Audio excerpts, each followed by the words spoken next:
We're on to race number 3, the West Speed 3-year-old handicap 1200 metres. This is a cracking race for the 3-year-olds, a really good race.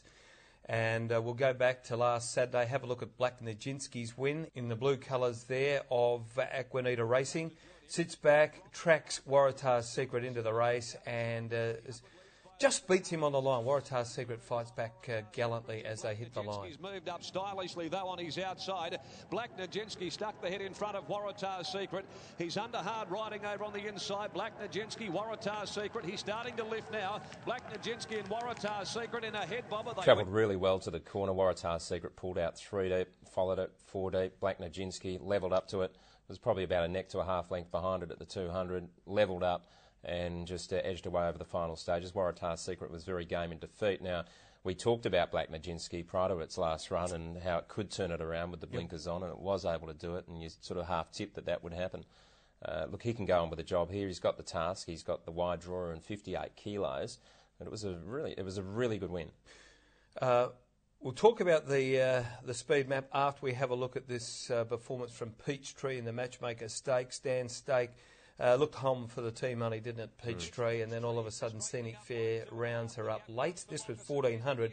She'll enjoy dropping back to 1200 on Saturday. Dane Commodore Thunderlar is getting up near the rail, but they haven't got anywhere near Peachtree. He snuck a look over the right shoulder. Peachtree down inside 100 clear. Scenic Fair starting to work into the clear. She's rattling home. Peachtree stopping. Scenic Fair diving. Scenic Fair had a good run in front and then was really able to show a turn of foot on the corner and dash to what seemed to be a winning lead, but she was cut down by a horse who'd had a pretty soft run on the fence and has got a lot of talent, and it was only in the last 25 metres where she started to feel the pinch. Back to 12, as you say. She's got to be pretty hard to beat. I think they'll take a sip because there looks to be enough speed in the race. Well, let's have a look at the speed in the race. You've got El Shamadal that Paul Harvey will jump out from barrier 1. Natural Leader, scratch from Belmont Park on Wednesday.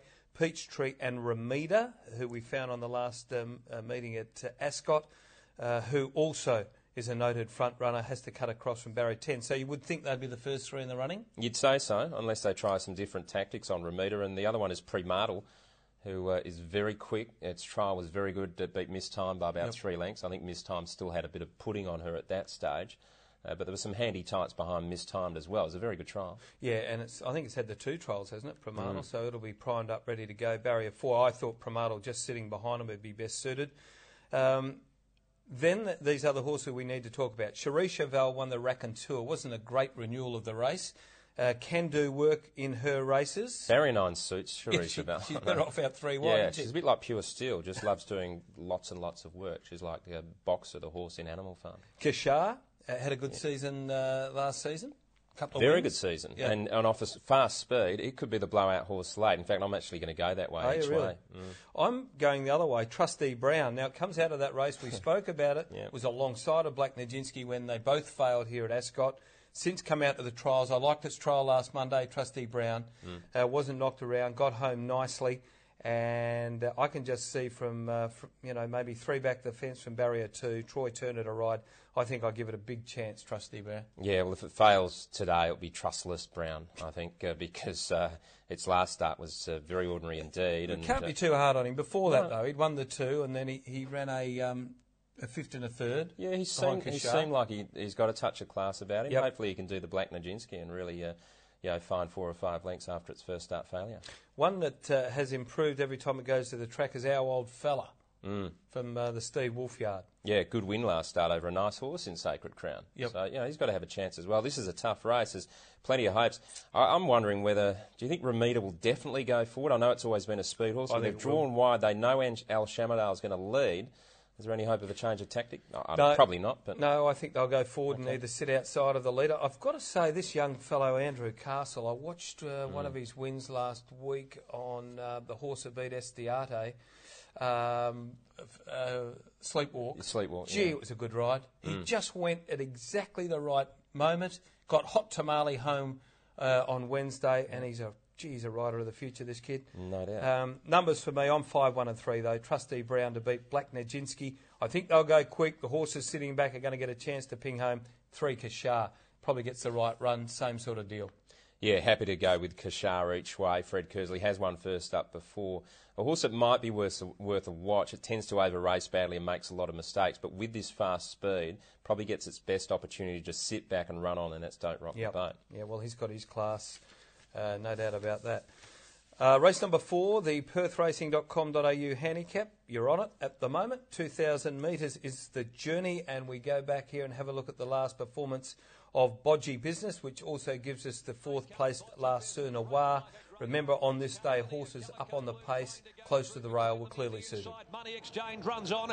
The field's fanning. La Sur Noir's winding up, coming through in the middle. Wide out, Do You Dare. Calico Blue hits the front, though. Calico Blue from Money Exchange, Bodgy Business and Calico Blue. I go Bodgy Business, returned to a bit of form. It had been disappointing on a few occasions this time in, but was able to find the lead on a track that really favoured it. And it was cut down by Calico Blue, but fought on pretty well over the final stages and not without some each-way claims. And La Sur Noir? Yeah, La Sur Noir came through late in the middle. Pace of the race probably didn't really suit it, the way the track was playing. Its last 50, I guess the run just sort of peaked a little bit, which is a little bit of a worry. I just think the way the race was run, okay, and it had to make that long sustained. I know it didn't go around and came through them. It was in the right part of the track to be. But I think the effort just told, and she'll be better suited in this race. We'll go back and have a look at I Am Lucky. Last race of the season at Ascot, wasn't it a big run?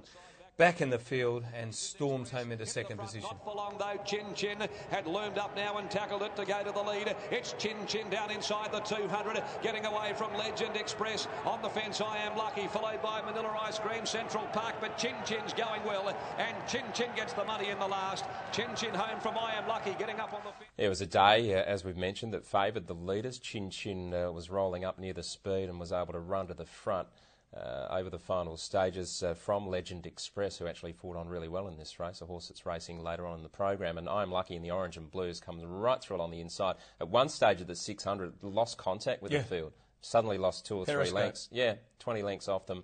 And eventually darted through along the inside. I had the Periscope out.